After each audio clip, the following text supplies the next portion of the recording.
উপস্থিত প্রধান অতিথিবৃন্দ, আমার শ্রদ্ধেয় শিক্ষক শিক্ষিকা এবং আমার প্রিয় দিদি দাদা আর সহপাঠীবৃন্দ, আপনাদের সকলকে জানাই স্বাধীনতার রক্তিম শুভেচ্ছা এবং অভিনন্দন।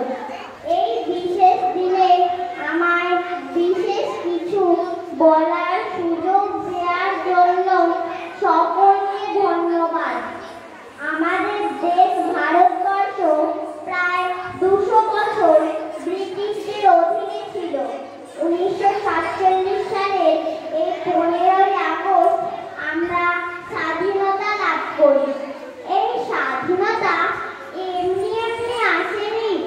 এই স্বাধীনতা পেতে হাজার হাজার বিপ্লবী প্রাণ বিসর্জন দিতে হয়েছে।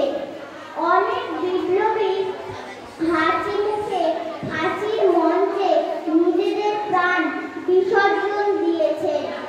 অনেক বিপ্লবীকে আজীবন কারাগারে বন্দী করে রাখা হয়েছিল। আমাদের দেশ গড়ে তোলার জন্য যাদের কথা না বললেই নয়, তারা হলেন নেতাজি সুভাষচন্দ্র বসু, লালা লাজপত রায়, সর্দার বল্লভভাই প্যাটেল, বাঘা যতীন, বিনয়, বাদল, দীনেশ, ক্ষুদিরাম প্রমুখ আরো কত শত নাম। এই বিপ্লবীরা শুধু ভারত মাতার জন্যই নিজেদের প্রাণ উৎসর্গ করেছেন, আর তাদের জন্যই আমরা আজ স্বাধীন ভারতবর্ষের উত্তরাধিকারী হতে পেরেছি। তাই তো সমস্ত সরকারি বেসরকারি শিক্ষা প্রতিষ্ঠান, ক্লাব, আদালত সব জায়গায় এই দিনটিকে শ্রদ্ধা ভরে পালন করা হয়। জাতীয় সঙ্গীত পরিবেশন করে জাতীয় পতাকা উত্তোলন করা হয়।